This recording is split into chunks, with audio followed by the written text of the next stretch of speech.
उत्सवाची धूम सुरू आहे आणि मोठ्या उत्साहात गणरायाचं स्वागत देखील करण्यात आलं। मात्र गणेशाच्या धार्मिक उत्सवाला आता आधुनिक तंत्रज्ञानाची जोड मिळाली आहे। गणरायाला फूल वाहणारे, गणेशाचे मंत्रोच्चार करणारे, घंटी वाजवणारे एवढंच नव्हे तर आरतीसह प्रसाद वाटणारे हे सर्व रोबोट पाहून तुम्हाला आश्चर्य वाटलं असेल।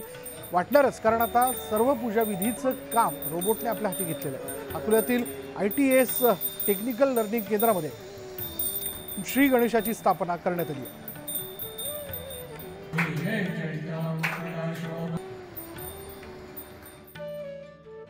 दरवर्षी जी आम्ही थीम करतो वेगवेगळ्या, त्यामध्ये यावर्षी आम्ही विचार केला की आपल्या अकोल्यामध्ये रोबोटिक्सच्या पद्धतीने रोबोटिक्सचा वापर करून, रोबोटचा वापर करून आपण गणपतीची आरती आणि आराधना करावी आणि या माध्यमातून लोकांना गणपती बाप्पाचा जो प्रसाद आहे तो सगळ्यांपर्यंत पोहोचवावा।